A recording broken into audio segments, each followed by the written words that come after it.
Hola, ¿qué tal? Bienvenidos a esta nueva clase de nuestro curso de Matemáticas Discretas. Mi nombre es Marco Benalcázar.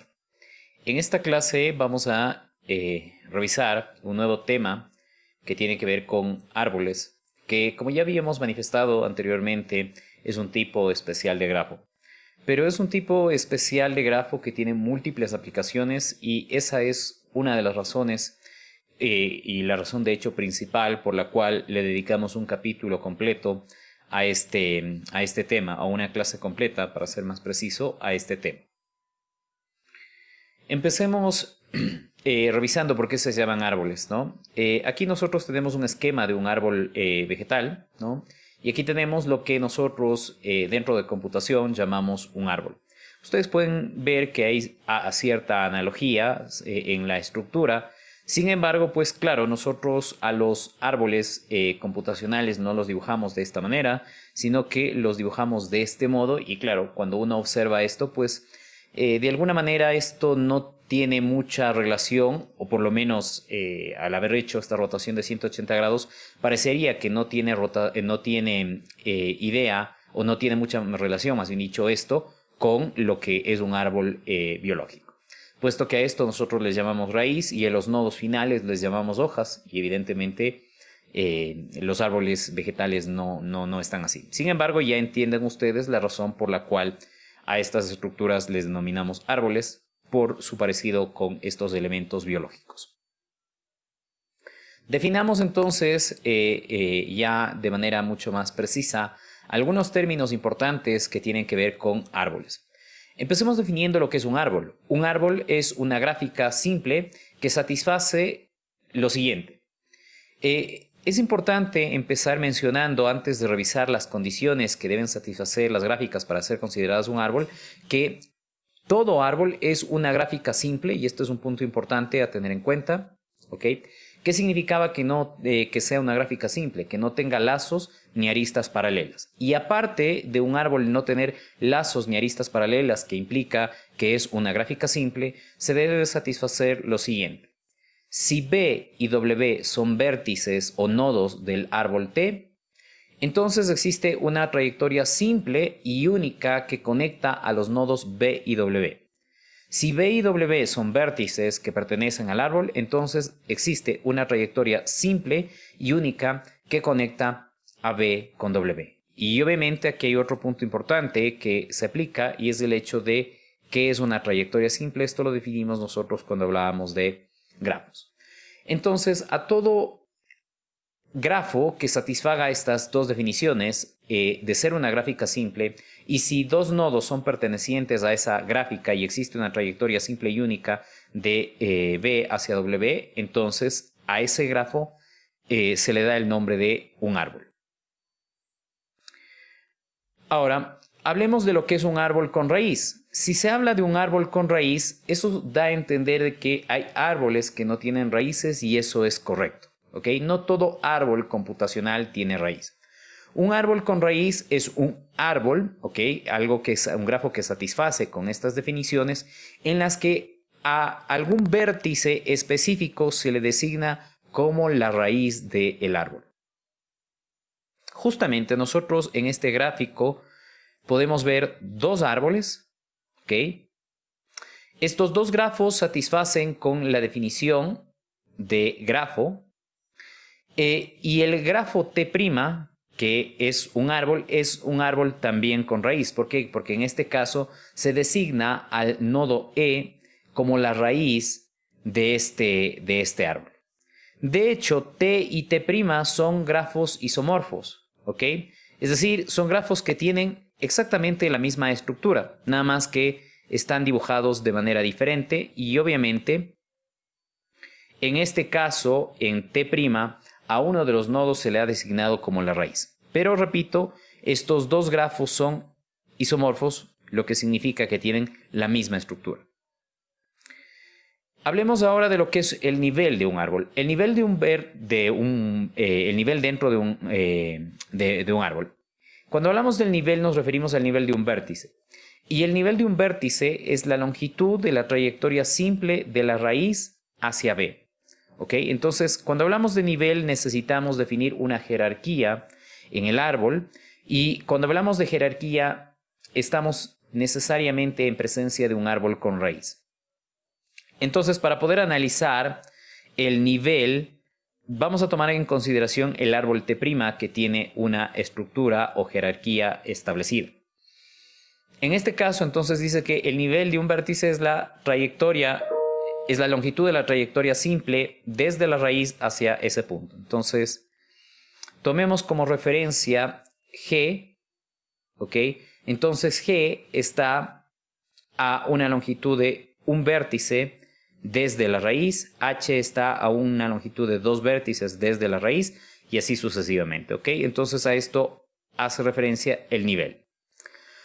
La altura o profundidad de un árbol hace referencia al número máximo de nivel que ocurre más 1. Esto de número máximo de nivel que ocurre o si se agrega el más 1 a este valor o no, depende de cuál sea la definición que estemos tomando en cuenta. ¿Ok? Entonces, esto depende del autor. Depende del libro, en definitiva, que estemos considerando. Entonces, por ejemplo, J es un nodo que está a un nivel, en este caso, de 3, y de hecho es el nodo que tiene el mayor nivel. Entonces, en este caso podemos considerar que la altura de este árbol es de 3. ¿Ok? Revisando esto que hemos puesto aquí, si se designa a E como la raíz del árbol T, de aquí, y se obtiene a partir de este árbol, el árbol T', lo que habíamos dicho, los vértices A, B, C, D, E, F, G, H, I y J, que se ven aquí y acá, por supuesto, están en los niveles 2, A está, nos dice en el nivel 2, ¿por qué? Porque la trayectoria, la longitud de la trayectoria simple y única para llegar de E hacia A es 2, B está a un nivel 1, como se puede ver, ¿ok? Y el último J está a un nivel 3, que es lo que justamente habíamos dicho, 1, 2 y 3. La altura de T' es 4 y aquí es donde les decía, en este caso la altura puede ser considerada como 3 o 4. ¿Por qué? Porque la altura es el mayor nivel que existe y dependiendo del autor se puede a ese nivel aumentarle 1. En ese caso estaríamos hablando de 4. ¿Por qué se aumenta 1? Porque en algunos casos se toma en cuenta la raíz. Entonces, si se consideran todos los nodos sería 1, 2, 3 y 4. ¿Ok? Esa sería o podría ser considerada la profundidad. En otros casos la raíz no se cuenta sino solamente desde el primer hijo y en este caso tenemos 1, 2 y 3. ¿Ok? Esa es la razón por la cual la altura puede variar entre una definición y otra. Estar atentos a ese tema. Ok, aquí tenemos 3 árboles, ok, y aquí nos dice que la profundidad de este árbol es de 4, ok, entonces tenemos que calcular el mayor nivel que existe. Estos 2 nodos son los que están más abajo, ¿no? Y tenemos que contar cuál es la longitud de la trayectoria para llegar a G o H. 1, 2 y 3, ¿ok? En este caso el nivel máximo es 3 y la profundidad nos pone como 4, entonces en este caso es el nivel máximo más 1. Esto está, como ustedes ven, al nivel 0, al nivel 1, al nivel 2, al nivel 3. Aquí están ubicados los niveles y los nodos que están a esos niveles. En este caso, dado que el mayor nivel que tenemos es 3, la profundidad es 4, asumiendo que definimos profundidad igual a máximo nivel más 1. Aquí ustedes tienen también otro árbol. Todos estos árboles son con raíz, por cierto. Ok, aquí tenemos un árbol donde el máximo nivel es 1, 2, 3 y 4 y la profundidad es de 5. Ok. Si tienen dudas, por favor, en alguna parte me interrumpen en el momento en el que consideren pertinente. Vamos a hablar de lo que es el factor de ramificación. El factor de ramificación de un árbol es el número de nodos hijos en cada nodo. Si este valor no es uniforme, se puede calcular el factor de ramificación medio. Ok, analicemos esta definición en este ejemplo.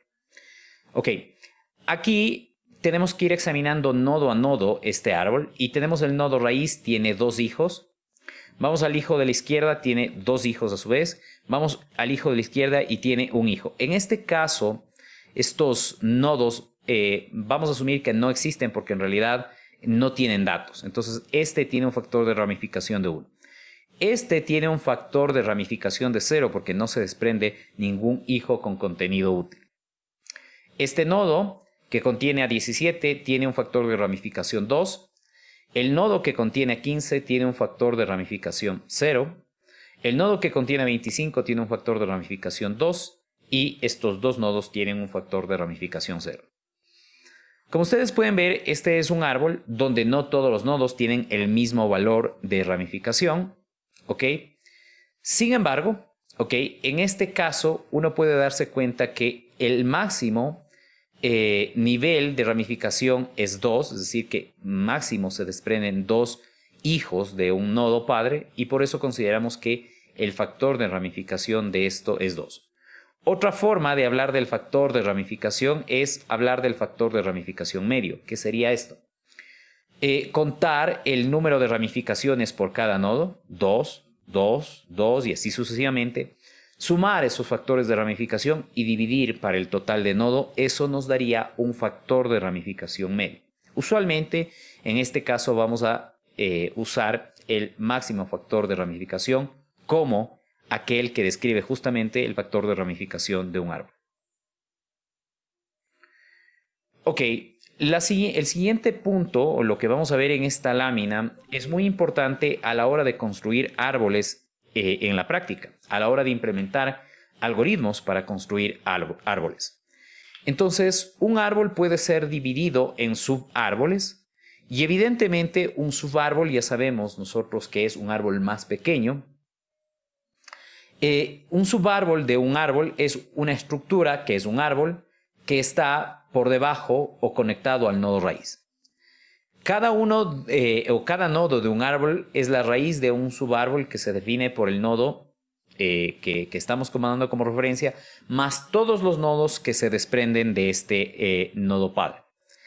El primer nodo de un subárbol se conoce como nodo raíz del subárbol y se utiliza para nombrar el subárbol. Los subárboles se pueden dividir en otros subárboles y así sucesivamente. El concepto de subárbol conduce a una definición recursiva de un árbol. Entonces, un árbol es un conjunto de nodos que o es vacío o tiene un nodo determinado llamado nodo raíz del que jerárquicamente descienden 0 o más subárboles que son también árboles. ¿Ok? Entonces, todas estas son definiciones que hacen referencia a que un árbol puede ser visto como una interconexión de árboles, ¿ok? Y el punto donde se interconectan esos árboles es el nodo raíz. Y esta definición, repito, nos va a permitir implementar algoritmos para construir o analizar grafos que son árboles, ¿ok? Bien, entonces, ¿qué queremos decir? Vamos aplicando primero lo que habíamos manifestado anteriormente en el tema de subárboles. Entonces, por ejemplo, nosotros aquí tenemos un subárbol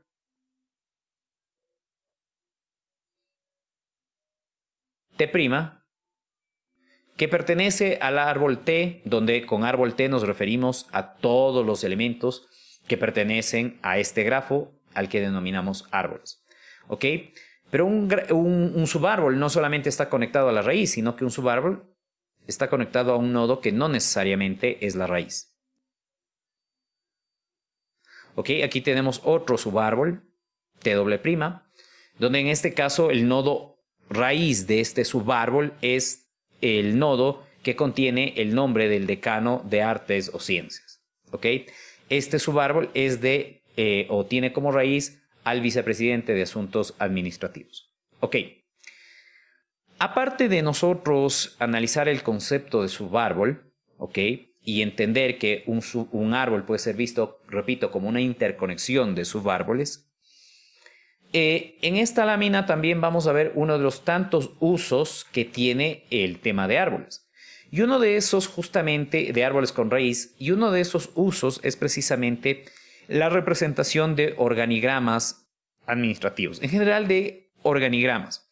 Un organigrama es un árbol que representa la estructura que tiene una determinada organización y al hablar de estructura estamos refiriéndonos a los elementos o cargos administrativos que hay en esa institución y evidentemente, o usualmente más bien dicho, estos cargos tienen o guardan una determinada jerarquía. Justamente los árboles con raíz, habíamos dicho, definen una jerarquía donde el mayor nivel, o más bien dicho, la raíz es el nivel de mayor jerarquía, ¿ok? Y de ahí hacia abajo, pues vamos disminuyendo en jerarquía. Entonces, los organigramas aprovechan esta característica especial de los árboles, que es la de tener jerarquía, y justamente de este modo podemos nosotros representar la estructura organizacional de una empresa. Otro uso común, y para nosotros, las personas que estudiamos computación o que usamos computadores, a diario del tema de árboles es la organización de archivos. De hecho, si ustedes son medianamente observadores, se habrán dado cuenta de que las carpetas y los archivos que están organizados en nuestro ordenador, sea cual sea el sistema operativo que se use, están organizados siguiendo una estructura de un árbol, obviamente porque hay una jerarquía, ¿no? Hay un nodo o hay una carpeta raíz, y en esa carpeta raíz se alojan diferentes carpetas. Cada carpeta que está dentro de la carpeta raíz contiene otros archivos y así sucesivamente, ¿ok? Entonces, los sistemas de gestión de archivos de un computador usan árboles para manejar justamente la estructura que tienen estos archivos, ¿ok? Y aquí vemos nosotros el tema del computador también organizado por una estructura de árbol, ¿no? Bien, entonces ya vemos por qué es importante, o por lo menos hemos dado algunos ejemplos que espero que hayan ilustrado, el por qué es importante estudiar por separado el tema de árboles. Hay muchísimas aplicaciones para este tipo especial de grado. Lo que vamos a hacer acá es simplemente mencionar algunos términos que usualmente se aplican, unos con más frecuencia que otros, al tema de árboles. ¿Ok? Entonces, para eso nosotros vamos a definir a T como un árbol con raíz, donde la raíz la denotamos con B0. Vamos a suponer que tenemos tres nodos, X, Y y Z, y que estos tres nodos son vértices que pertenecen a este árbol, y que B sub 0, B1 y así sucesivamente hasta B sub n es una trayectoria simple desde la raíz, recuerden, hasta un nodo B sub n. En estas condiciones definamos lo siguiente: Bn-1 es el padre de B, ¿ok? Obviamente no sabemos cuál es la estructura de este árbol. Lo que sí sabemos es que aquí estará Bn-1. Esto se conectará a algo, no sabemos, ¿ok? Esto es 3 puntos por si acaso, ¿ok? Entonces esto es simplemente para indicar, ¿ok? Esta arista se conectará a algo, ¿ok? Y de aquí se desprenderá un nodo llamado Bn, y evidentemente que Bn-1 es el padre de Bn porque Bn se desprende de Bn-1, ¿ok? Este término es bastante común o bastante usado en la terminología de árboles. B sub 0 y así sucesivamente, en alguna parte estará B sub 0. Le voy a poner por aquí B sub 0. ¿Okay? B sub 0 es, más bien dicho, la secuencia de vértices B sub 0 hasta Bn-1 son considerados los ancestros de B sub n. Obviamente este tema de los ancestros se desprende de lo que nosotros normalmente en la parte biológica llamamos o son los seres que antecedieron a un determinado ser. Acá justamente se usa esa terminología para decir estos vértices desde B0 hasta Bn-1 son los que anteceden a Bn. Y evidentemente Bn está conectado con Bn-1 directamente e indirectamente con los demás nodos que están presentes en esta secuencia de aquí. Bn es hijo de Bn-1. Este también es un término que se usa bastante en el tema de árboles, ¿ok? Bn es un hijo de Bn-1 o Bn-1 es el padre de Bn. Si X es un ancestro de Y, entonces Y es descendiente de X. Si X y Y son hijos de Z, entonces X y Y son hermanos, ¿ok? Vamos aquí a poner un Bn' Entonces Bn y Bn' son hermanos. ¿Por qué? Porque están conectados o se desprenden del mismo padre. Si X no tiene hijos, X es un vértice terminal u hoja. Este también es otro término común en el lenguaje de árboles, el hablar de hojas. Y las hojas pues son aquellos nodos de los cuales ya no se desprende ningún otro nodo, ¿no? Estos son, para este árbol, hojas. ¿Ok? Si X no es un vértice terminal, entonces X es un vértice interno o una rama, ¿ok? Entonces, este vértice de aquí es un vértice interno porque no es una hoja, ¿no? Y así todos los demás que no sean hojas. Este vértice interno nos da un ramal del árbol o una rama del árbol, ¿no?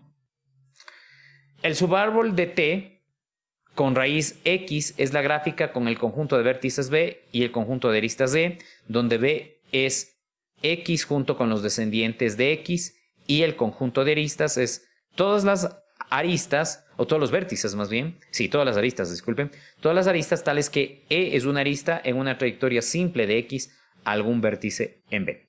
¿Ok? Quizá en este caso es más fácil definir de manera gráfica lo que es un árbol, ¿ok? Y vamos a decir que esto es un subárbol de T. Subárbol de T.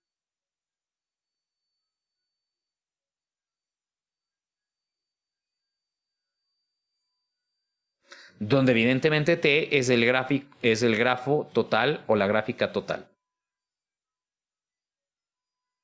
T es el grafo total. Ok. Entonces, claro, este al ser un grafo tiene o puede ser representado mediante una tupla de vértices y aristas. Ok. Los vértices son Bn-1, Bn y Bn'. Y las aristas serían, podemos darles nombre. Vamos a decir que esta es N y que esta es En'. ¿Ok? Tendríamos dos aristas. Eso es un subárbol o este subárbol que está marcado en este color violeta.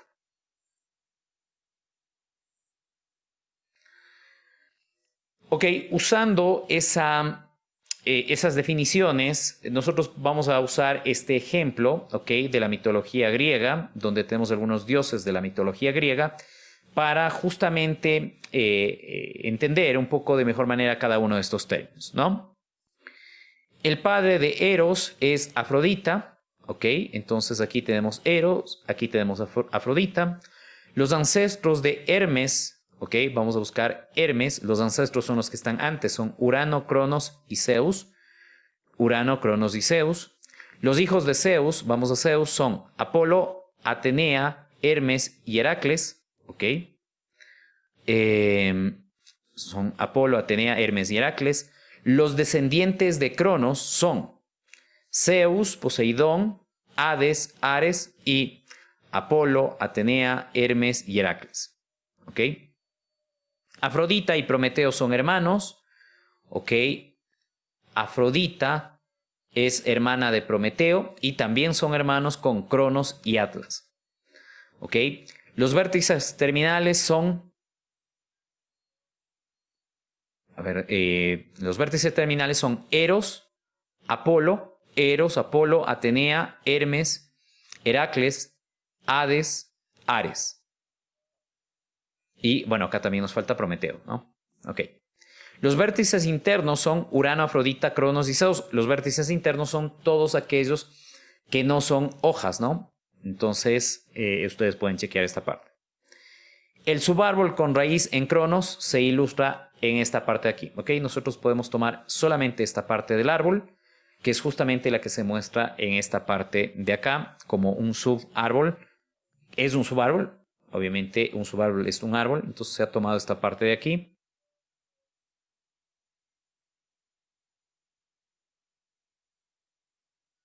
¿Ok?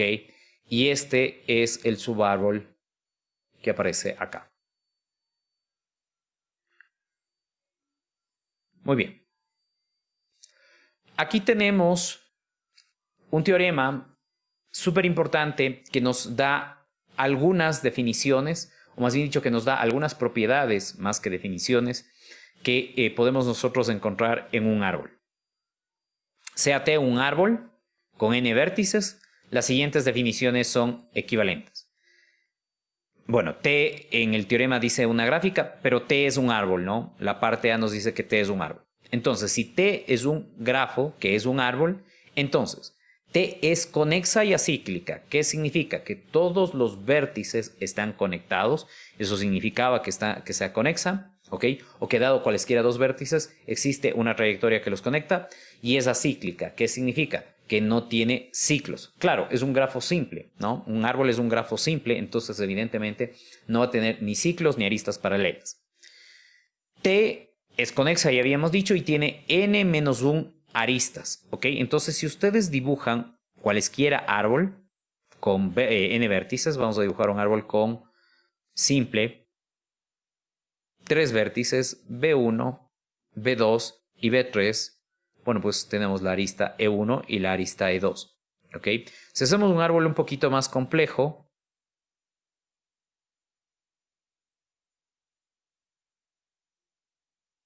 ok, vamos a decir que este es el vértice B1, vértice B2, vértice B3, vértice B4, vértice B5, B6. Bueno, esta sería la arista E1, E2, E3, E4 y E5. Noten ustedes entonces que justamente con estos ejemplos hemos evidenciado lo que dice esta parte.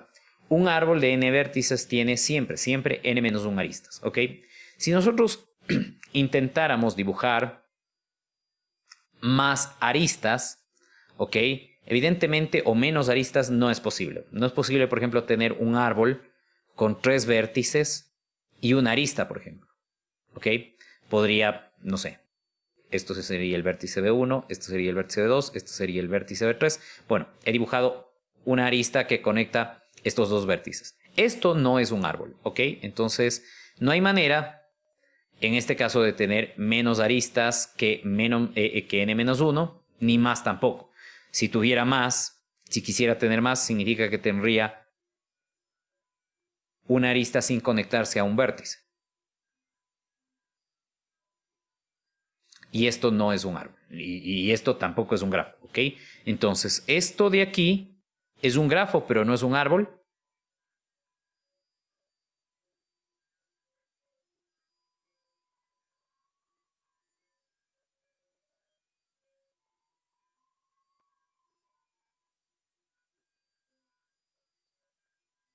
Ok, y esto de acá no es ni grafo ni árbol.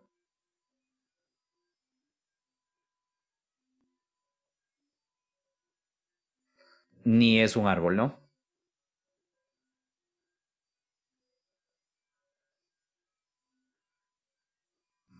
Listo.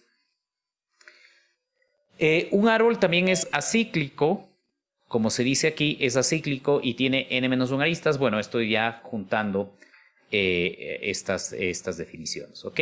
O estas propiedades más que definiciones. Entonces, todo grafo que sea acíclico y tenga n-1 aristas es un árbol. Todo grafo que sea conexo y tenga n-1 aristas es un árbol. Todo grafo que sea conexo y acíclico es un árbol. Ok, entonces con esto ustedes pueden ver algunos casos, ejemplos que justamente dan evidencia de este teorema. No vamos a probar este teorema, vamos a asumir que es cierto. De hecho lo es, pero no vamos a desperdiciar tiempo probando esto, ¿no? Aquí damos un ejemplo que hace referencia acerca de algunas cosas que hemos evidenciado acerca o con estos ejemplos. Una gráfica con 4 aristas y 6 vértices no puede ser un árbol porque viola los incisos C y D, que tiene n-1 aristas, y esto, ¿sí? Que tiene n-1 aristas. Más aún, la gráfica es no conexa. Aquí tenemos una gráfica que no es conexa, ¿no? O contiene un ciclo. Si es tanto conexa como acíclica, sería un árbol y entonces tendría 5 aristas. Una gráfica conexa con n vértices y más aristas que n-1 debe contener un ciclo, ¿ok? Para que sea árbol, ¿ok? Si fuera cíclica sería un árbol. Entonces acá podemos nosotros poner, por ejemplo, un caso donde sí podemos definir un grafo, pero no un árbol. Entonces voy a poner en rojo este último ejemplo, donde vamos a poner un árbol, donde vamos a poner, perdón, una gráfica que va a tener 2 vértices y 2 aristas. Esto no es un árbol, pero sí es un grafo. Este ejemplo cae dentro de esta misma categoría de que es un grafo, pero no es un árbol. Solamente déjenme ponerles nombres para que no quede esto solitario, ¿no? B1, perdón. Y lo mismo vamos a hacer en el otro caso porque no les hemos puesto nombres ni a los vértices ni a las aristas.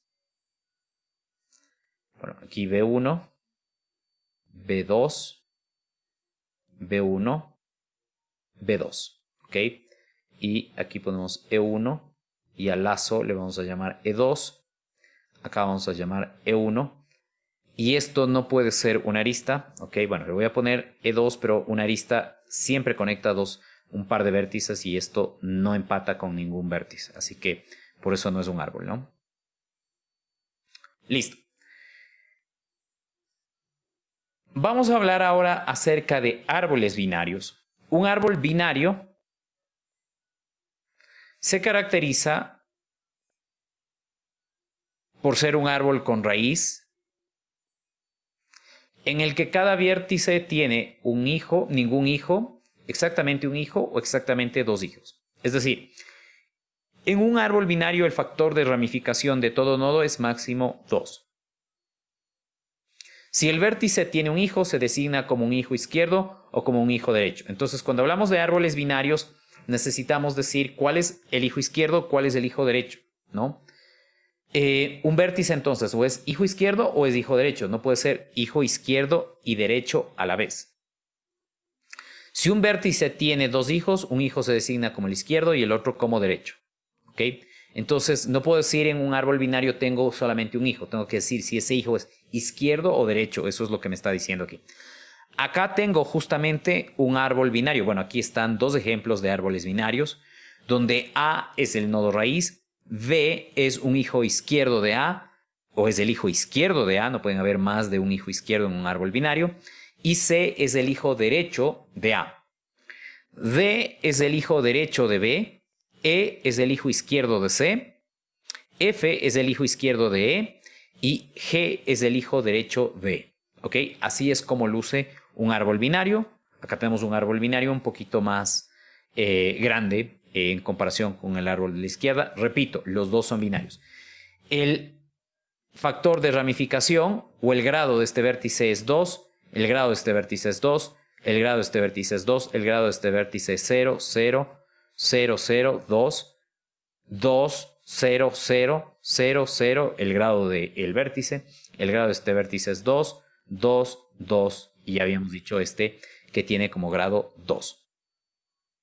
Ok, entonces estos árboles binarios son especiales dentro de computación porque nos permiten almacenar información, obviamente explotando esta estructura o jerarquía que tienen estos árboles binarios, y a esos árboles en donde almacenamos datos o en donde en los nodos ponemos datos usando una estructura de árbol binario, les denominamos árbol de búsqueda binaria.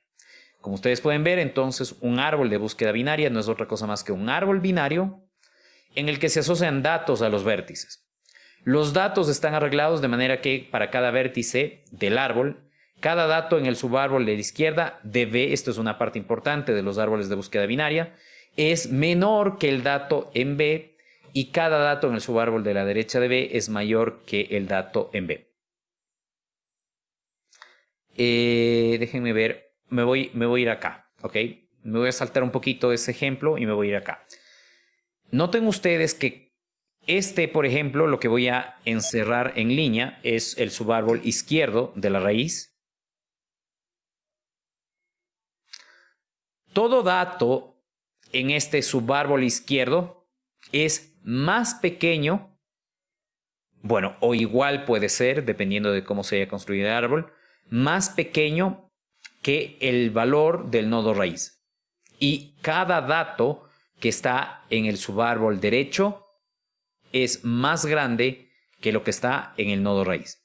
Y esto evidentemente para cualquier subárbol que podamos encontrar. Por ejemplo, si tomamos este subárbol de aquí,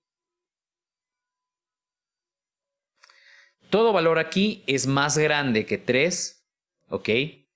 Porque obviamente está a la derecha del nodo padre que contiene el valor de 3. Eso es en definitiva lo que nos estaba diciendo esta definición. Ok, vamos nosotros a, en este ejemplo, construir un árbol de búsqueda binaria donde no vamos a almacenar números, sino que vamos a almacenar palabras. Evidentemente los árboles de búsqueda binaria necesitan una noción de orden, necesitan que definamos una noción de orden para obviamente crear esa estructura de poner a la izquierda lo que está o lo que es menor o igual que el valor del nodo raíz y poner a la derecha lo que es mayor que el contenido del nodo raíz. En este caso, si vamos a almacenar números, pues el criterio de ordenamiento es el de menor o igual que usamos para números. Pero si nosotros vamos a almacenar palabras, obviamente el criterio de menor o igual no nos es útil. En este caso, o para este tipo de escenarios, es donde podemos utilizar, por ejemplo, un criterio de ordenamiento que habíamos utilizado ya anteriormente cuando definíamos el tema de la noción de orden o lo que significa un orden.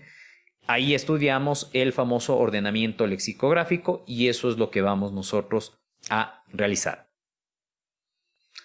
Ok. Acá está una explicación de lo que voy a hacer en esta lámina que creo que va a resultar más simple de analizar. Voy a hacer aquí, ok, paso a paso lo que un código de creación de árboles debería ser. Ok. Entonces, lo que primero tenemos que hacer nosotros es crear un nodo. Ok. Todo programa debe empezar por crear un nodo.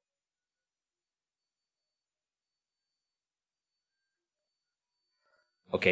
Y con esto iniciaría el algoritmo de creación de árboles. Ok. Entonces ahora tengo que darle el árbol que tengo hasta ahora, que es un nodo. Ok. Que es la raíz.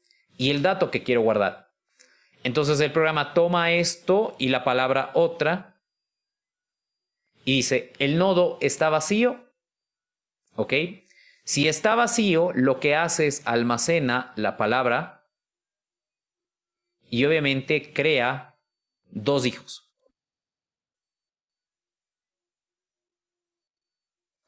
Ahora el árbol tiene esta estructura.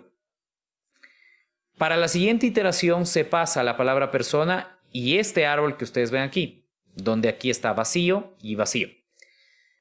Entonces, la pregunta es, ¿el nodo raíz de este árbol está vacío? No, no está vacío. Aquí es donde tengo que saber si voy al ramal izquierdo o al ramal derecho. Entonces, para saber si tengo que buscar en el ramal izquierdo o en el ramal derecho, necesito saber si persona es menor que otra o va antes que otra. ¿Ok? En orden lexicográfico, la O va antes que la P. ¿Ok? O sea, persona es más grande que otra. Como persona es más grande que otra, tengo que analizar el ramal o la rama derecha de este árbol. En la siguiente iteración, entonces, toma ahora únicamente este subárbol y dice, el contenido está vacío. Si está vacío, almacena la palabra que debo almacenar, que es persona, y crea dos nodos vacíos. En la siguiente iteración paso este árbol y la palabra no, ¿ok? Y comparo, o más bien dicho, analizo. ¿La raíz de este árbol está vacía? No, no está vacía. Entonces, como no está vacía, para saber si busco en el ramal izquierdo o en el ramal derecho, debo saber si no es una palabra más grande o menor que otra. N es una letra que está antes que otra, por lo tanto debo ir al ramal izquierdo. Ahora solamente le paso este árbol que está vacío. Como está vacío, almacena no y crea a su vez dos nodos que son los hijos de este nodo, ¿no? Ahora vamos con diría. Toma todo este árbol y va analizando desde la raíz.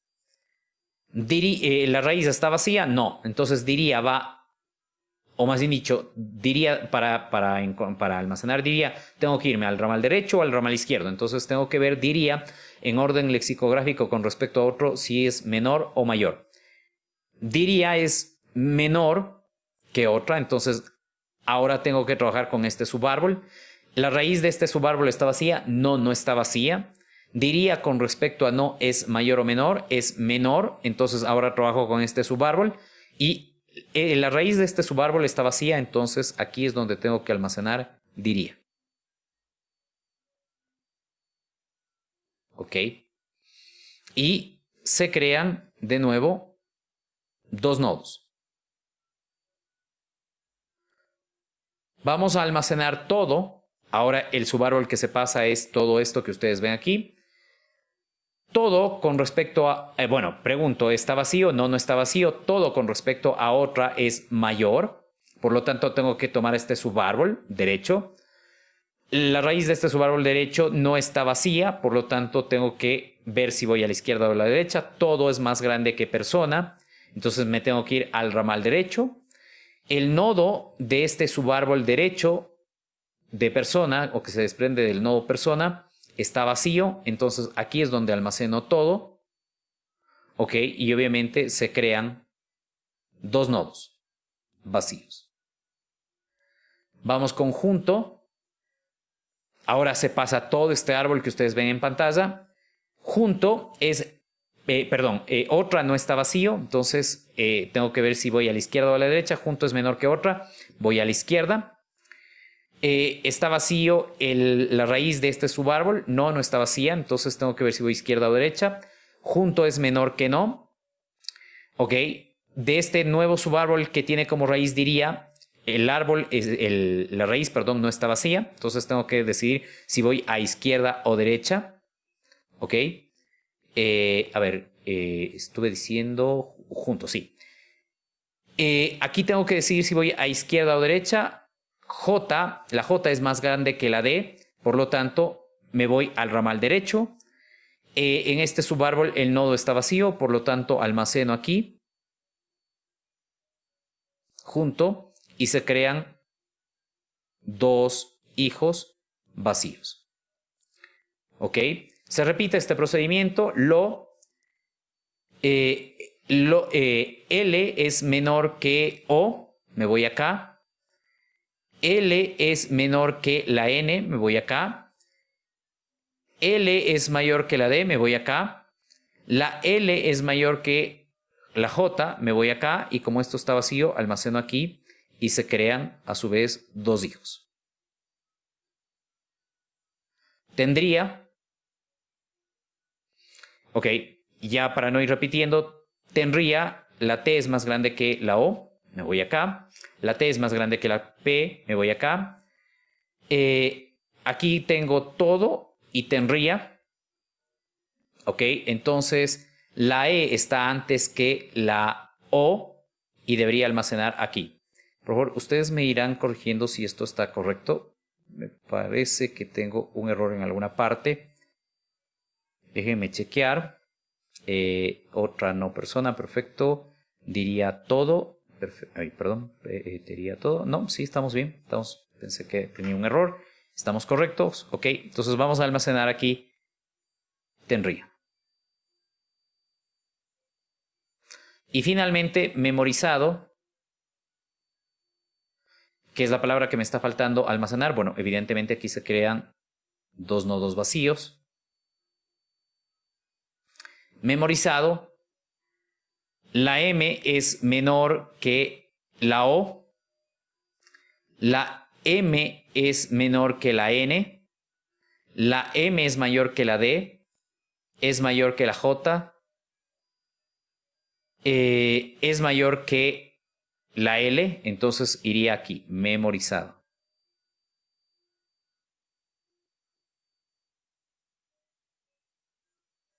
Ok. Y vamos a borrar o vamos a dibujar bien este nodo. Ok, y se crean dos nodos hijos.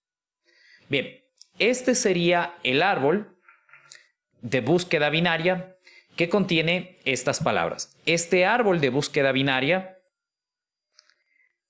cambiará su estructura en tanto en cuanto yo permute este texto. Es decir, si yo cambio el orden en el que aparecen las palabras en el texto, el árbol va a ser diferente. ¿Cuál es la característica, sin embargo, de cualquiera de estos árboles? Que me han ordenado las palabras. ¿Ok?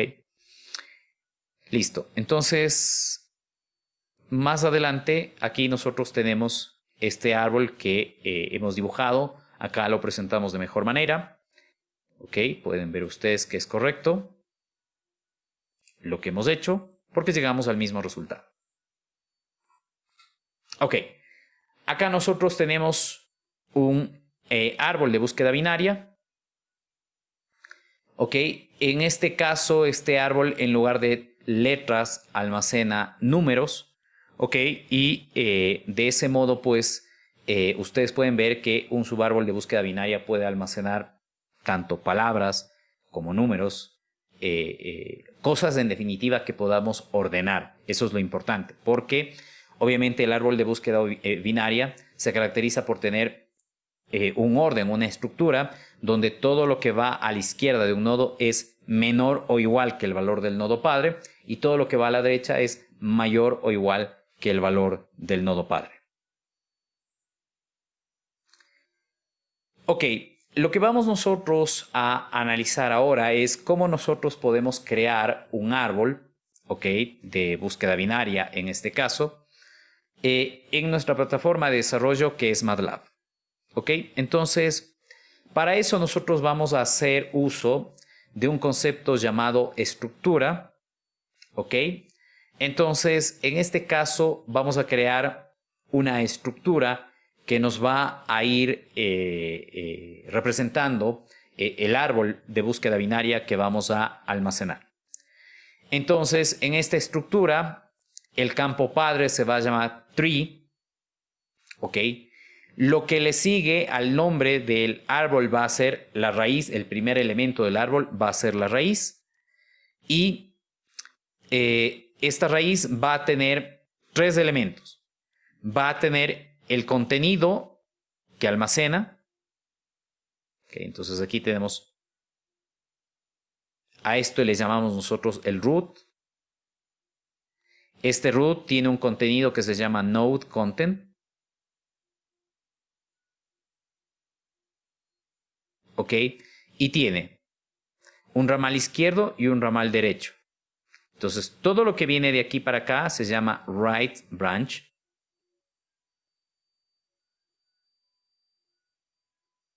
Y todo lo que está desde esta arista hacia abajo se llama left branch.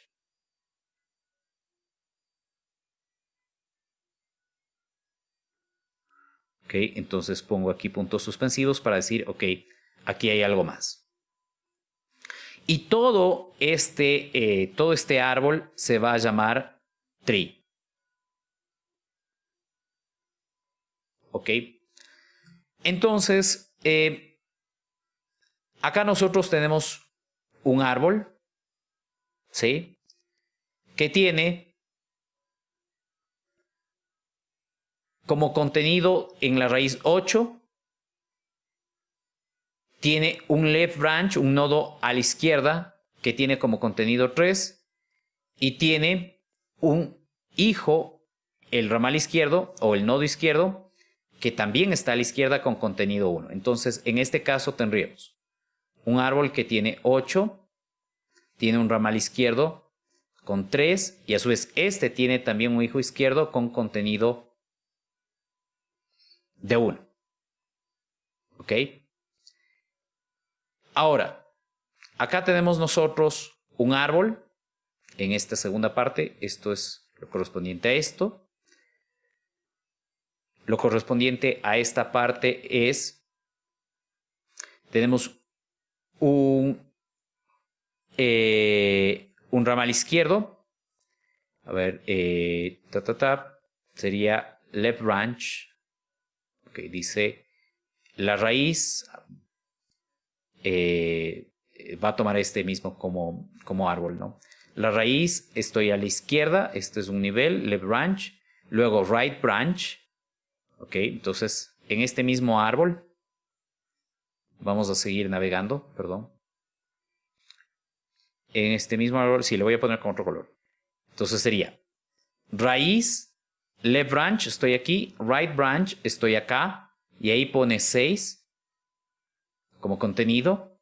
Luego dice raíz, left branch, right branch y left branch, contenido 4. Luego dice raíz, left branch, right branch, ok, y acá right branch y como contenido pone 7. Ok, entonces eso es lo que contiene este árbol hasta aquí. Uy, perdonen, me he avanzado una posición de más. Una lámina de más, quiero decir. Listo, 7. Eso es esta parte de aquí. Ok, y ahora vamos a hacer en verde lo que sigue. Entonces tenemos el root, un right branch y con contenido 10. Estaríamos aquí. Tenemos el root, un right branch. Ok. Esto tiene contenido 14. Y tenemos el root, tenemos right branch y left branch. Esto ya no voy a poder dibujar porque me va a faltar espacio. ¿Ok? Entonces, lo que he dibujado en verde es lo correspondiente, en cambio, a esta parte de aquí.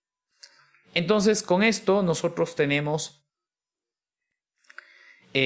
un ejemplo de cómo nosotros podemos representar una estructura de un árbol de búsqueda binaria, o un árbol de búsqueda binaria, para decirlo más simple, en MATLAB. Y para eso vamos a usar el tipo de variables llamada estructura, ¿ok? Donde los nombres justamente de los campos de esta estructura nos van diciendo en qué parte del árbol estamos. Y siempre, obviamente, vamos a empezar por la raíz, ¿ok? Entonces, así es como funciona esto. De hecho, ustedes pueden copiar literalmente este código, pegarlo en el command window de MATLAB, ¿ok? Y esto representaría este árbol que hemos dibujado aquí. Entonces, de lo que hemos visto hasta ahora, la construcción de un árbol de búsqueda binaria se hace concatenando nodos de manera recursiva. Bueno, con una estructura vamos a representar el árbol, pero claro, nos hace falta el código para, de manera recursiva, crear un árbol, ¿ok? Entonces ya sabemos cómo vamos a representar el árbol. Ahora necesitamos un código que nos vaya armando esto de manera automática en función de, obviamente, los datos que voy almacenando, ¿ok? Y para eso nosotros les compartimos, como parte de esta clase, un código compuesto por 3 archivos, un main y 2 archivos que el uno implementa la clase binary tree, es decir, estamos usando programación orientada a objetos para crear la clase binary tree, y tenemos otra función que crea o implementa la clase node, es decir, crea nodos. Y con estas dos funciones o con estos dos programas vamos a crear un árbol de manera automática, ¿ok? Entonces voy a irme muy rápidamente al código para explicarles de qué estamos hablando en esta parte. Bien, entonces en este caso ustedes pueden ver cada uno de los 3 archivos que les hemos compartido como parte de esta clase. Tenemos el archivo main, el archivo binary tree y el archivo node. Vamos primero por el archivo principal, por el main. Lo que queremos hacer con estos 3 archivos es un programa que tome como entrada un vector de números para simplificar el análisis. Hemos puesto números enteros, pero en general puede ser cualquier número. Y el objetivo es que estos números sean almacenados usando un árbol de búsqueda binaria. Entonces ya vimos cómo en procedimiento se crea un árbol de búsqueda binaria donde almacenamos palabras. Ahora vamos a almacenar números, pero evidentemente el procedimiento va a ser exactamente el mismo. Entonces, lo que les había dicho, antes de empezar con todo, necesito crear un árbol vacío. Y un árbol vacío no es nada más que un nodo vacío. ¿Ok? Y después, una vez que tengo un nodo vacío, voy pasándole dato a dato los elementos que quiero almacenar en el árbol. Y obviamente para eso tengo que implementar un método que me permita añadir el valor que quiero guardar en el árbol. Y ese método, en este caso, lo llamamos addNode. Es un método de la clase tree, ¿ok? De la clase binary tree, perdón. Donde el nombre que le vamos a dar a este árbol es tree. Yo puedo poner aquí my tree, lo que yo quiera, no hay ningún problema. No va a alterarse. Esto es simplemente el nombre que va a tener el árbol de búsqueda binaria, ¿ok? De hecho, vamos a poner myTree para ver que esto funciona. Ok, entonces así se va a llamar myTree.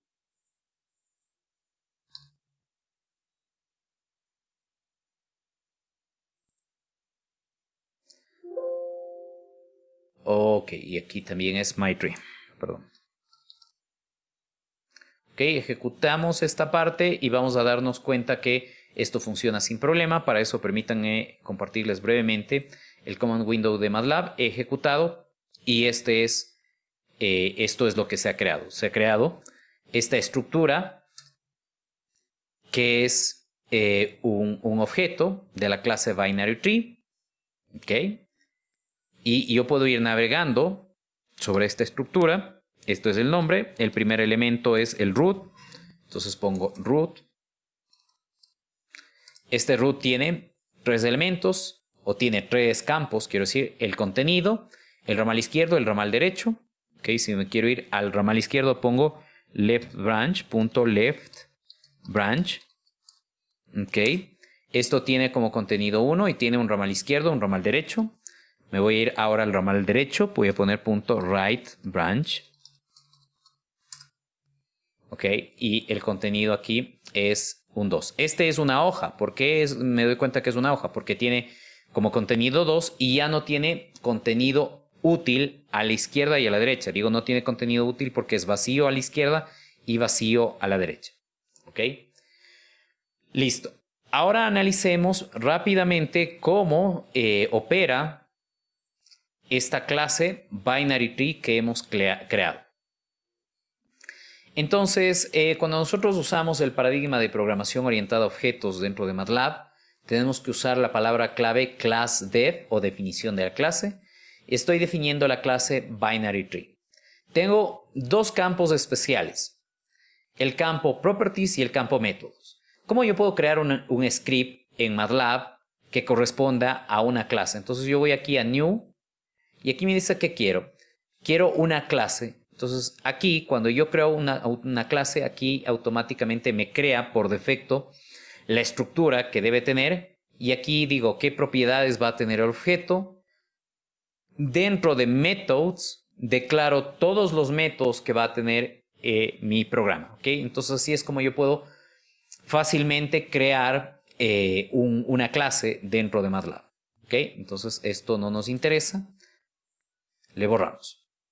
Entonces, la única propiedad que va a tener un binary tree es la raíz. ¿Ok? Los métodos. Bueno, como ustedes saben, cuando yo creo un objeto, el primer método es el que construye el objeto o el constructor. ¿Ok? Y evidentemente, si estoy creando un objeto, en este caso, que es un árbol, la raíz siempre debe estar vacía. ¿Ok? O debe empezar por tener la raíz vacía. Y luego vamos nosotros implementando otros métodos. Por ejemplo, implementamos el método getRoot, que lo que hace es devolvernos el contenido de la raíz, o más bien dicho, devolvernos la raíz más que el contenido de la raíz. nos devuelve la raíz. Y la función o el método que nos interesaba, que es este de añadir nodos o de añadir valores al árbol.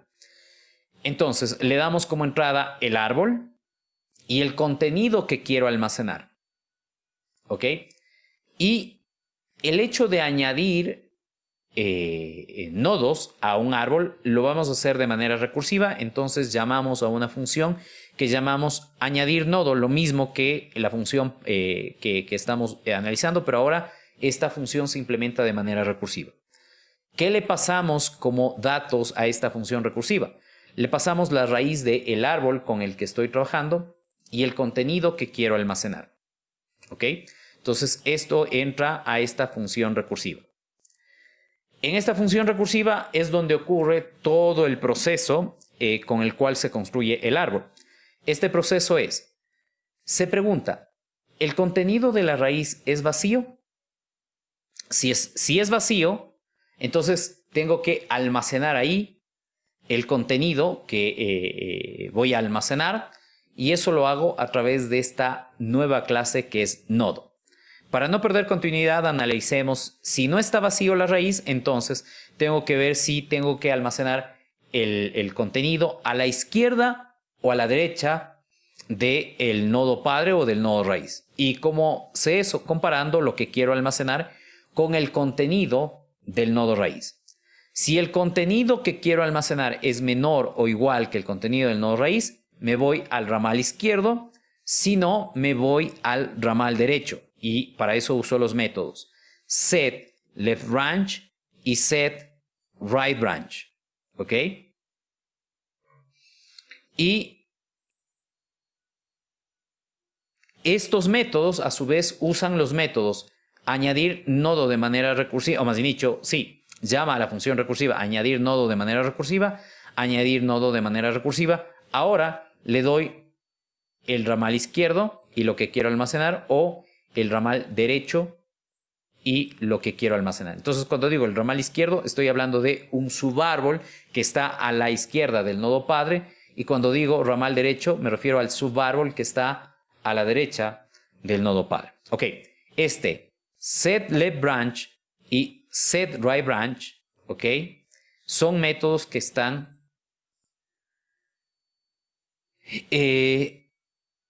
dentro de... A ver, déjenme ver un momentito. Set, donde tenemos aquí.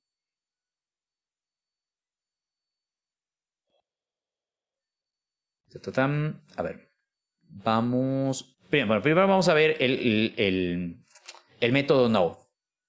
El método node tiene como propiedades estos tres elementos: el contenido, el ramal izquierdo y el ramal derecho. Aquí tenemos el constructor.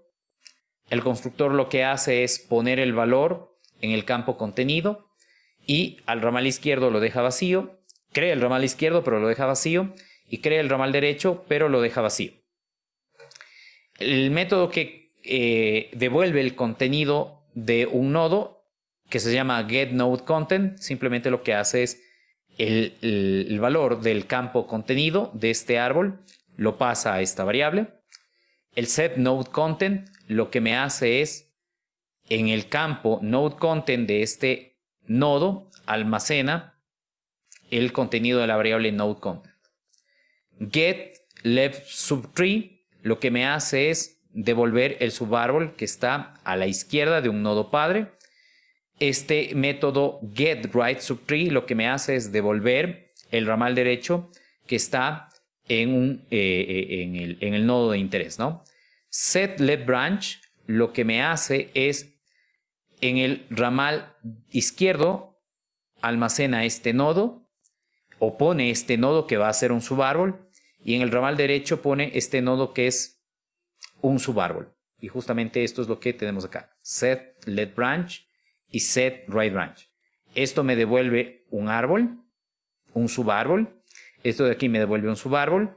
Obviamente este subárbol tengo que ponerle en el lado izquierdo, porque el contenido que quiero almacenar es menor que el contenido del nodo raíz. Y este subárbol lo tengo que poner al lado derecho, porque este subárbol, quiero decir, lo tengo que poner en el lado derecho del nodo raíz porque su contenido es más grande que el contenido del nodo raíz. Finalmente tenemos dos métodos más. El método que me imprime el árbol, lo que hace es en realidad imprimirme los elementos, ¿ok? Siguiendo la estructura del árbol, y resulta que cuando yo imprimo siguiendo la estructura de árbol, el orden en el que se imprimen corresponde al orden que yo estoy utilizando para almacenar los datos, que es de menor o igual. Entonces, aquí están los métodos, los valores que almacené ordenados de manera no decreciente, ¿ok? Y la impresión se lo hace también de manera recursiva. La recursividad es algo que probablemente esté presente en todos los programas que implementen árboles, por lo menos los que lo hagan de una manera fácil e intuitiva. Entonces, la recursividad es un recurso computacional que nos permite resolver de manera relativamente sencilla el proceso de creación de un árbol, ¿ok?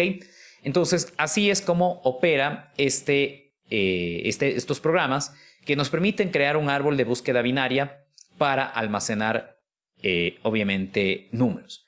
Si yo quiero almacenar palabras, pues evidentemente no puedo aquí poner menor o igual. Debería crearme un método que tome como entrada dos palabras, que implemente el tema de el ordenamiento lexicográfico y que me diga cuál palabra de las dos es menor o va antes que la otra palabra.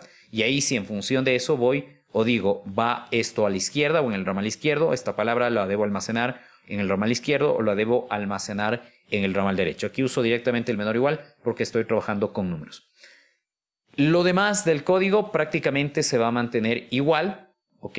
Porque al final la idea o el algoritmo sigue siendo el mismo, independientemente de si guarde, repito, palabras, números o cualquier otro tipo de estructura o elemento. Simplemente tengo que crear algo que me permita saber cuando tengo dos elementos cuál va a la izquierda y cuál va a la derecha. Y obviamente ese es un criterio de ordenamiento que para el caso de palabras es el ordenamiento lexicográfico. Bien, una vez que hemos visto entonces brevemente cómo opera un código de MATLAB que implementa árboles de búsqueda binaria, analicemos una aplicación de las tantas, algunas ya hemos visto a lo largo de esta clase, que tienen los árboles y es para juegos, el desarrollo de juegos. Cuando un árbol aplicamos para un juego, a ese árbol se denomina un árbol de juegos, ¿ok? Entonces, árboles de juegos no es otra cosa más que los árboles aplicados para resolver juegos.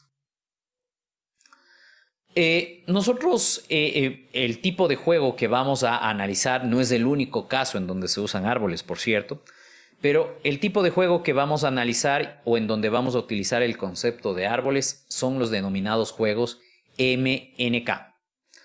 Esta es una familia de juegos en tableros. Justamente el nombre de esta familia de juegos hace referencia a qué tamaño de tablero tengo. Aquí está el número de filas, M representa el número de filas del tablero, N denota el número de columnas del tablero y K denota el número de elementos o de marcas que deben estar en una línea, sea esta vertical, horizontal o diagonal, para ganar un juego. Un tipo de juego MNK es el tic-tac-toe, ese es el nombre en inglés. El juego de el gato o el 3 en raya también se conoce. ¿Ok? Entonces, el tic-tac-toe es un juego MNK donde M y N valen 3. Entonces, este juego se juega en un tablero de 3×3 y K vale 3. ¿Por qué? Porque en este caso el objetivo del juego es completar 3 en raya, de ahí justamente uno de los nombres que tiene este juego. El tic-tac-toe o el 3 en raya es un juego no cooperativo, ¿sí? Es un juego donde hay dos oponentes y estos dos oponentes compiten, ¿ok? De ahí el tema de no cooperativo. No cooperan, sino que compiten. De suma constante o suma cero con dos jugadores. ¿Ok? Ya vamos a ver en un momentito qué significa esto de suma constante o suma cero. Para un tablero de 3×3, es decir, para el caso del tic-tac-toe, hay 3 a la 9 estados diferentes del juego ¿ok? Que serían 19.683 estados. ¿Por qué 3? Porque hay 9, primero, ¿por qué 9? Porque hay 9 posiciones en el tablero. ¿Y por qué 3? Porque una posición del tablero puede estar ocupada por el jugador 1, por el jugador 2 o puede estar vacía. Entonces hay, cada posición puede tener uno de 3 valores y de ahí 3 a la 9 porque son 3 valores diferentes los que puede tomar una posición y en total en el tablero hay 9 posiciones. ¿Ok? Ahora, no todos estos 19.683 son estados válidos. ¿Ok? En el tic-tac-toe hay 5.478 estados válidos. ¿Ok? Y la característica es que algunos de estos 5.478 estados válidos son simétricamente equivalentes. Ya vamos a ver a qué me refiero con esto. ¿Ok? Aquí ustedes pueden ver algo referente al tic-tac-toe. ¿Ok? Entonces, nosotros, el objetivo va a ser construir agentes o códigos que puedan jugar de manera automática este juego, ya sea con otro agente o con otro código o con un oponente humano. ¿Ok?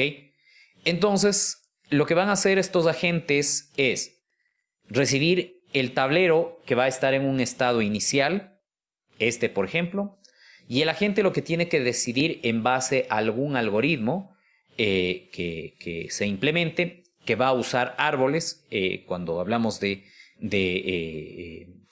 agentes que utilizan este tipo de estructura, lo que tiene que hacer el agente usando árboles es decidir en qué posición jugar, y a eso de decidir en qué posición jugar les llamamos acción. Una vez que se ejecute esa acción, paso del estado I al estado I+1, que es este tablero que vemos aquí. Esto si el agente tiene como marca la X. Si el agente tiene como marca la O, pues hará el mismo proceso, pero obviamente en lugar de poner una X, pondrá una O en la posición que su estrategia o su algoritmo determine. ¿Cuál es el objetivo de este juego del tic-tac-toe desde el punto de vista del jugador X? El objetivo es completar ya sea una línea horizontal, vertical o diagonal que tenga 3X seguidas en un tablero de 3×3, ¿ok? Aquí tenemos que aclarar que estamos hablando de 3X seguidas, ¿ok? Deben haber 3X seguidas en un tablero de 3×3, como se puede ver aquí. Tenemos una diagonal principal, o tenemos 3X seguidas en la diagonal principal, 3X seguidas en una fila, 3X seguidas en una columna o 3X seguidas en la diagonal secundaria. Ahora, cuando se llega a un estado terminal donde alguno de los jugadores gana, ¿ok? Se pueden asignar, donde ya no hay como más jugar o donde el juego termina, se pueden asignar puntajes. Estos puntajes pueden ser puestos de la siguiente manera.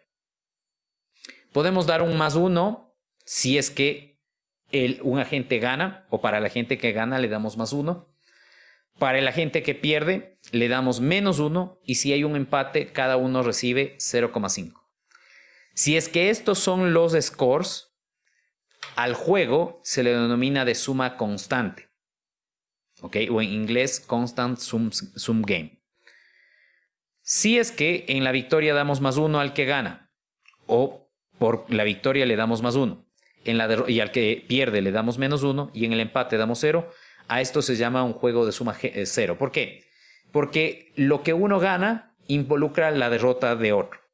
¿Okay? Entonces, este es un juego de suma 0 porque al final lo que gana un jugador es lo que pierde el otro jugador. Y esto se llama juego de suma constante porque en este caso los dos ganan si es que hay empate. Los dos ganan 0,5 si es que hay empate. ¿Ok?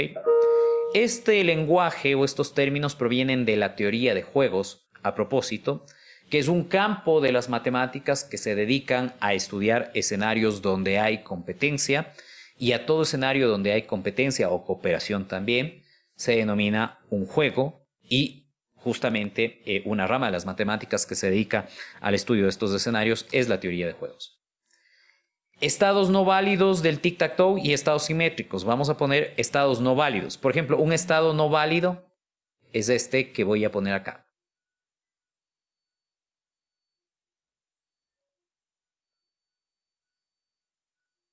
Este es un estado no válido.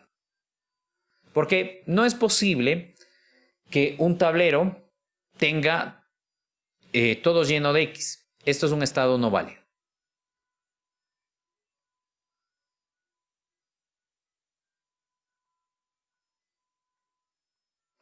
Ok, otro estado no válido sería este.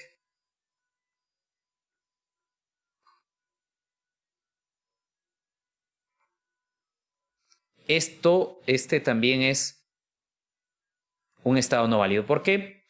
Porque el número de marcas o son iguales o difieren en máximo 1. Aquí difieren en 2. Estos son estados no válidos. ¿Ok? Ejemplos de estados no válidos. Y vamos a poner ejemplos de estados simétricos.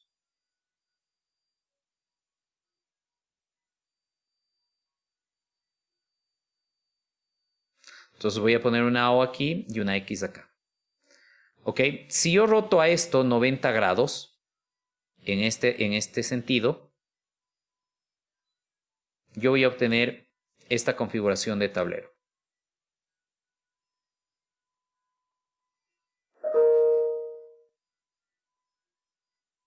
¿Ok? Entonces, estos dos estados son simétricos o equivalentes, ¿no? ¿Ok?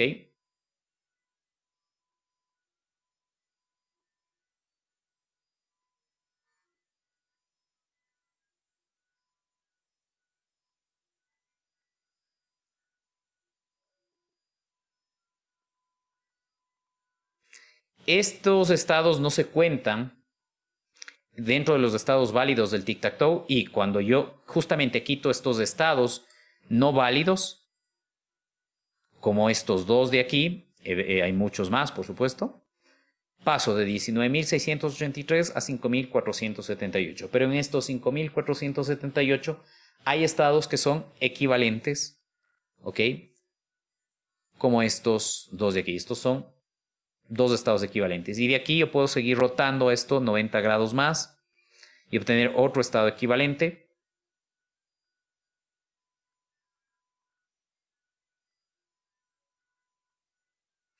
A este le roto nuevamente 90 grados. Ok. Y ahora esto me quedaría acá. Ok. Listo. Y puedo esto nuevamente rotar 90 grados. Ok.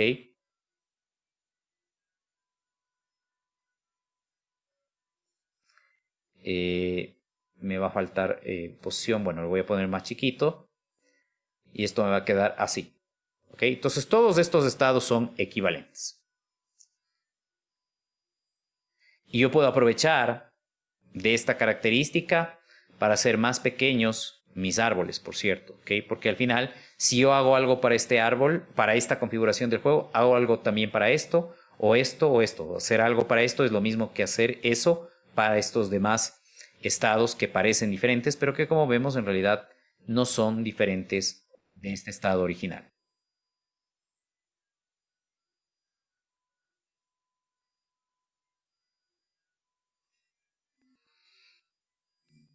Ok, vamos a construir un árbol de juego desde la perspectiva de X, asumiendo de que este es la configuración original. Entonces, X, el agente que juega con X tiene que decidir en qué posición jugar y el tablero que tiene como entrada en un instante del juego es este.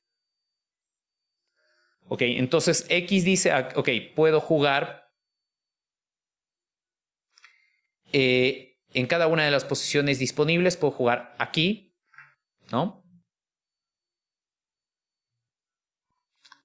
La pregunta que tiene X, juego aquí, juego acá o juego acá. Tengo 4 posiciones donde donde puedo jugar y claro, el objetivo es decidir dónde me conviene jugar. Entonces aquí analizo estas 4 posibilidades. Pero como vemos, el juego en ninguna de ellas termina, entonces tengo que seguir analizando. Entonces, en una siguiente iteración, digo, ok, una vez que si yo juego aquí, el turno le corresponde al jugador con la marca O. El jugador con la marca O puede jugar o aquí, o aquí, o acá. Entonces, lo que voy analizando es qué pasa si juega en cada una de esas posiciones. Entonces, si yo jugara en esta posición de aquí, gana. ¿Ok? Si juega en las demás dos posiciones, no pasa nada. Si es que yo jugara en esta parte de aquí, O puede jugar o aquí, o aquí, o aquí. Entonces, si juega en la mitad, me gana. Si juega en las otras dos posiciones, no pasa nada. Ahora, ¿qué pasaría, digo yo, si jugara aquí? Entonces, O puede jugar o aquí, o aquí, o aquí. Entonces, si jugara O en la parte superior, me gana.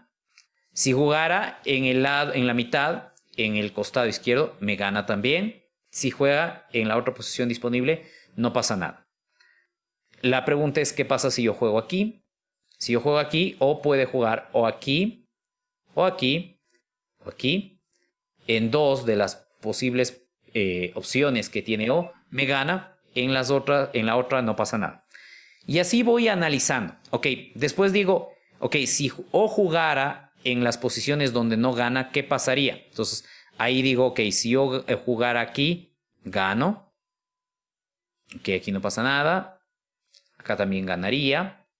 Acá también ganaría.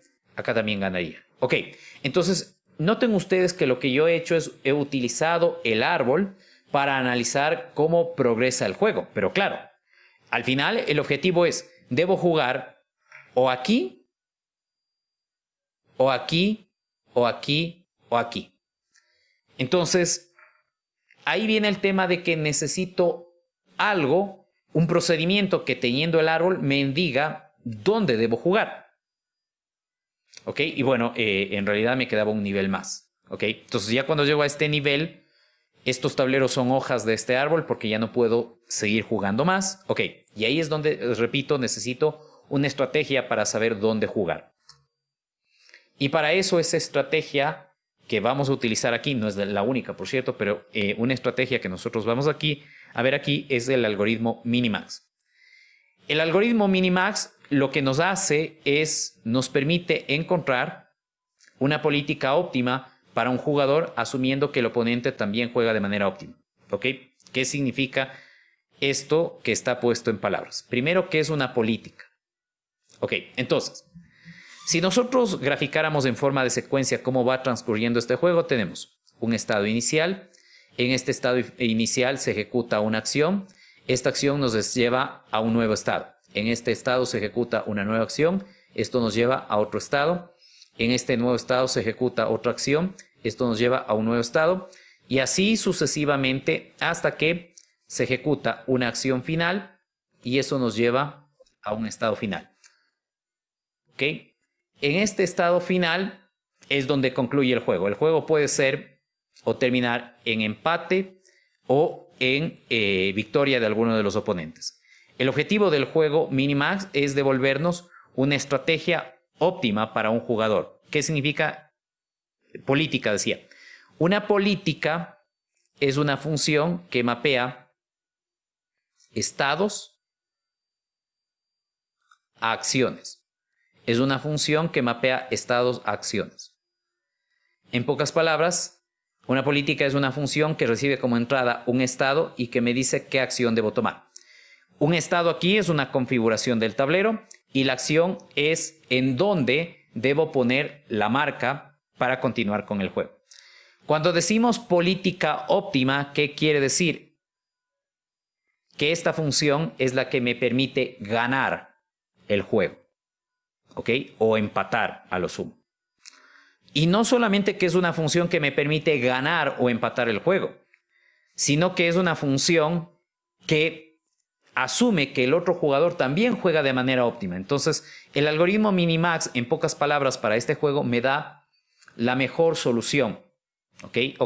Usando la estrategia Minimax, un agente siempre gana o al menos empata, pero nunca pierde.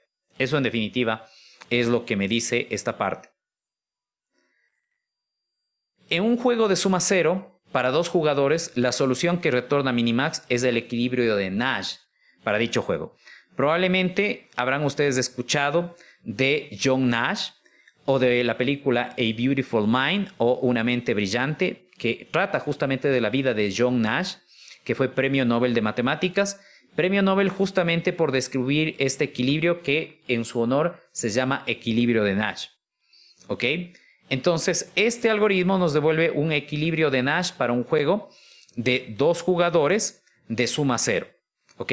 El equilibrio de Nash es donde los dos jugadores juegan de manera óptima y los dos ganan. No hay ningún perdedor. Es decir, para el juego del tic-tac-toe, los dos jugadores empatan, llegan a un empate. Si los dos juegan de manera óptima, siempre van a empatar.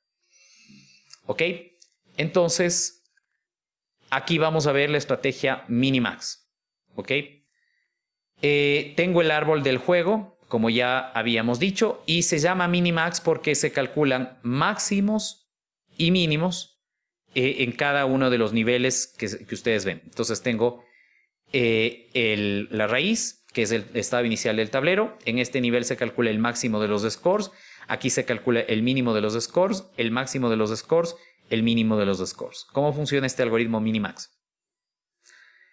Entonces, empiezo siempre por las hojas, ¿no? Calculo los scores de las hojas. Estos scores son 0,5, 0,5, menos 1, 0,5, 0,5, 0,5, menos 1, menos 1. ¿Ok? El mínimo de 0,5, como no hay otro más, de 0,5. El mínimo es 0,5 y así sucesivamente. Entonces, en el primer nivel se calcula el mínimo de un valor, es de ese valor.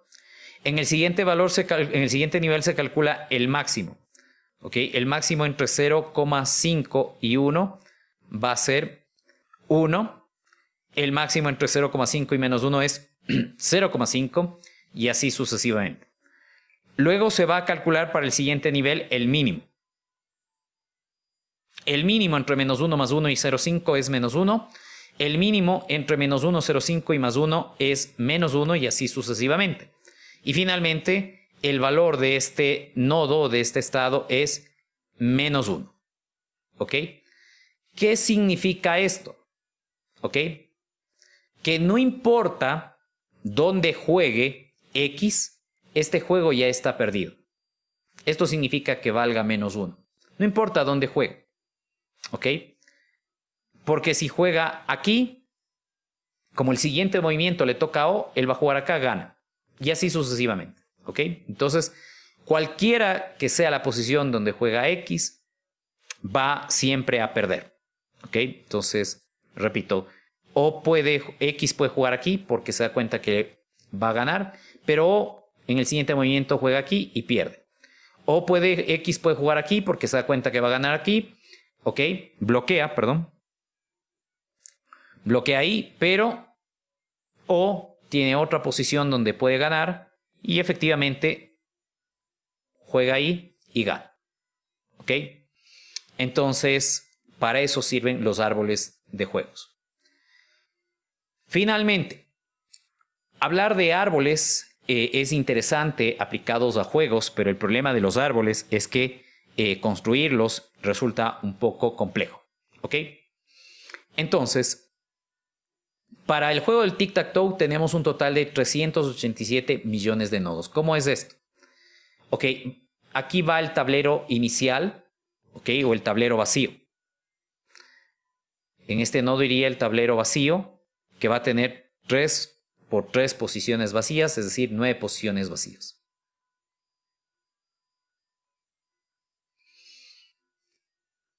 Este nodo va a tener 9 hijos, porque va a ir experimentando qué pasa si juego en cada una de las 9 posiciones. ¿Ok? Entonces, en este siguiente nivel tengo 9 hijos. En el siguiente nivel tengo 9 hijos padres por 8 hijos que se desprenden de cada nodo padre. En total, 9 por 8 hijos. En el siguiente nivel voy a tener 9 por 8 por 7 nodos por cada padre. Entonces en total tengo 9 por 8 por 7 hijos. Y así sucesivamente, hasta que al final voy a tener un número de hojas. 9 por 8 por 7 por 6 por 5 por 4 por 3 por 2 y por 1 hijos. ¿Ok? Y aquí tengo un nodo, ¿no? ¿Cuál es la cantidad total de nodos? Bueno, pues la suma de todos estos valores. Eso me da un total de aproximadamente 387 millones de nodos. Si se almacena el contenido de cada nodo con una matriz de números en punto flotante de doble precisión, es decir, usando 8 bytes por cada número, entonces el tamaño de memoria requerido para almacenar un árbol para el peor caso sería cuando inicio el juego, sería esta cantidad de nodos, ¿ok? Por 9 posiciones o 9 valores y por 8 bytes que toma almacenar un número en cada posición. Esto es 27 gigabytes de memoria RAM. Ok, hoy por hoy ya tenemos equipos que probablemente puedan soportar este tamaño de memoria RAM, no son baratos. Pero todavía en uso cotidiano no tenemos computadores de este tamaño. Entonces, en el estado actual de la tecnología de los computadores, no podríamos almacenar este tamaño de árboles. Entonces, ¿qué tenemos que hacer? No podemos darnos el lujo de construir todo el árbol porque nos va a tomar, primero, mucho tiempo. El tiempo no hemos hablado, pero el tiempo es otro factor importante y un espacio importante de memoria RAM. En su lugar, lo que vamos a hacer es truncar el árbol para que no nos tome tanto tiempo y no ocupe tanto espacio. Pero si truncamos el árbol, no todos los estados son terminales y no sabemos si en un estado ganamos o perdemos. Entonces ahí es donde nosotros necesitamos definir lo que se denomina una heurística, que es una función que nos permite calcular el score de un nodo que no es terminal. A esto se denomina heurística.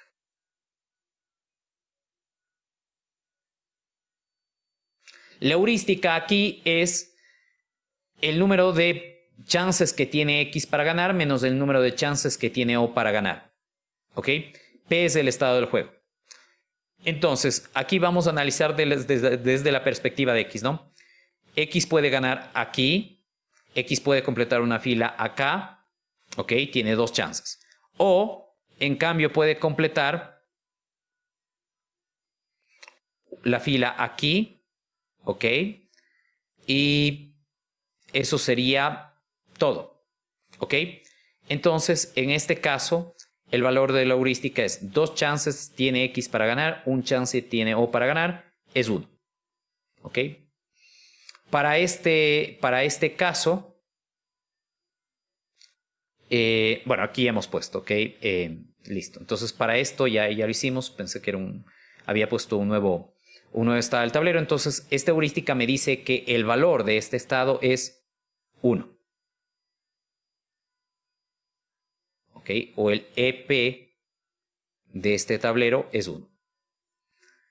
Entonces, con esto, como este no es un estado terminal, yo le asigno un score a este tablero. Y usando eso, pues, yo puedo, ¿ok?, calcular los scores. Como ven, ninguno de estos estados terminales, ninguno de estos estados es terminal, pero usando esa métrica se calculan sus scores y luego calculo el valor de la estrategia minimax.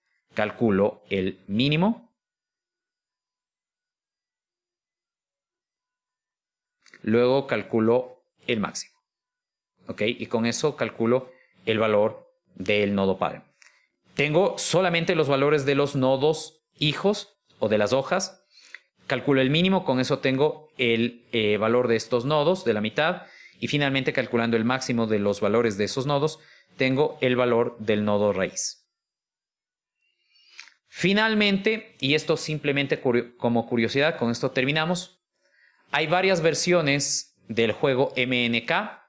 Ya les expliqué qué es un juego MNK.